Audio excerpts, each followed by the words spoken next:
What's up guys, TC here, and welcome back to Starbound. And today I wanted to show off some stuff I've been working on. I've seen a lot of people on the Reddit as well as my YouTube comment section talking about some custom objects for like adventure maps.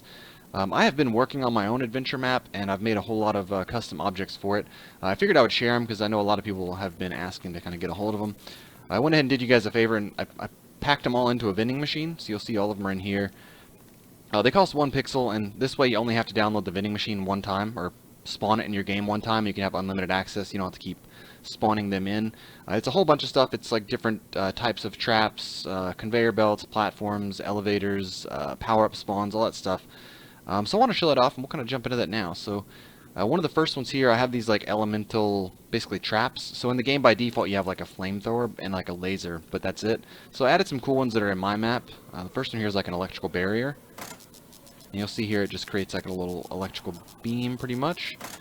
And these all do kind of a small amount of damage. I don't want them to be too overpowered, but they do prevent you from going through it. And each one has their own effects. This one here is acid, which this one's pretty dangerous actually. Let's see.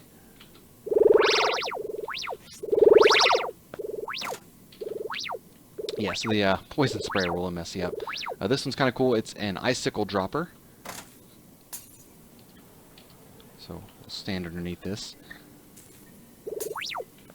And it does slow you a lot.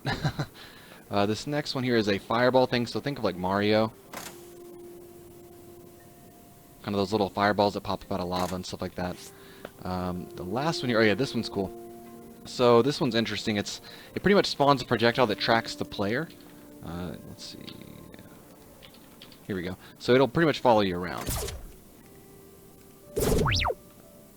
But you can dodge it. I didn't want to make it too powerful. There you go. Turn that off. But yeah, it's a fun little thing. You can just kind of put it in. It's pretty slow, so if you're quick, you can dodge it. And if you cut really sharp when it gets near you, it can't really keep up with you. This next thing here I want to show off is pretty much a conveyor belt. I put this on Reddit, so some of you might already have it. And I put it on a timer as best I could to make it as versatile as possible. So, like, if you just like flick it on and off, it'll just make a single platform. Like this, it'll go all the way over. But if you let it just keep running, it's on a 1-second timer. So you'll see here, it can be formed into like a conveyor belt. So it'll pretty much just keep going like this forever. And you can, I'm going to include all these codes individually in another pastebin link. So if you want to kind of critique them yourselves, maybe they spawn too quickly or too slowly, or they last too long, or they don't go fast enough or something, you guys can customize it yourself. But if you just want the default ones, they're all going to be in this vending machine. Another one here is I have an elevator that goes up and down. So you'll see here, just spawns a little red elevator. And I have the same thing that goes down, which you can ride downwards like this. Definitely two very useful ones. These platform ones are really fun because you can make a lot of pretty much just platforming elements you see from a lot of games like Mario and stuff like that. I also have some liquid spawners here. I did the 3 primary liquids that I found would be useful. So you'll see we have lava, water, and poison. And so yeah, they just drop a little projectile out, and they when they hit something, they drop water. So that's pretty fun and easy to use. The last one here, I made, what is it, like 6 or 7 of them, and they're pretty much just power-up spawners, so I include a lot of these in my maps whenever I make them for, like, the arenas. They're really useful, and for any kind of adventure map, these kind of things are really cool because you can trigger them and have, like, a temporary power-up.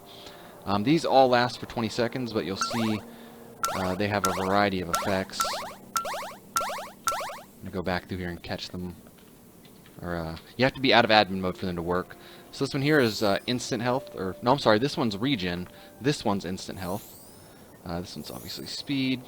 You have the jump one here. The power, or what is it, damage buff. This one's a defense buff here. It basically increases your health. Ah, crap, we didn't get these two. This one's energy regen, and the last one here is low grav. So you'll see with all of them kind of stacked together, you'll go really high. Yeah, super fun things, and you can really kind of use them as fun parts of your adventure map to make some really interesting stuff. And like I said, you'll have access to all these spawn codes, so if you wanted to make them last longer or shorter or have other effects, it's not hard to do.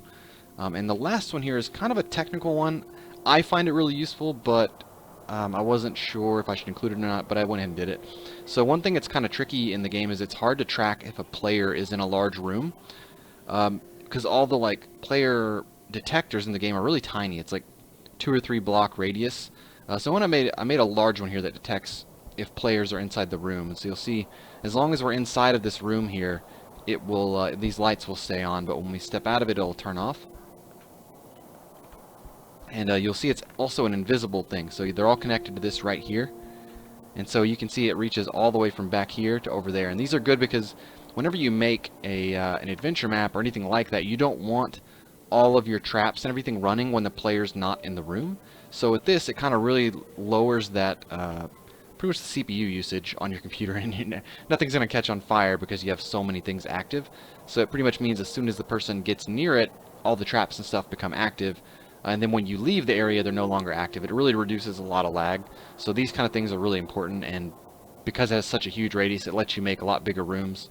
Very useful for me, and I think you guys would enjoy it too.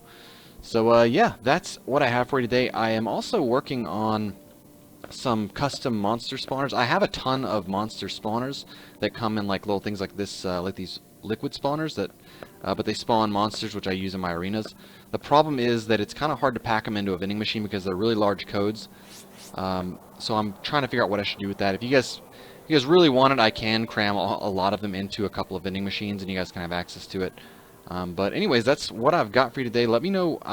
There's all kinds of stuff you can do here. It really just kind of depends on what you're aiming for, and I'm always looking for like new adventure map concepts. So if you guys have any ideas you want to see for objects or traps or anything like that you'd like to make in your own map, let me know in the comments section below, and I'll see if I can make it happen. So if you guys enjoyed it, please rate, like, comment, subscribe, and I'll talk to y'all later.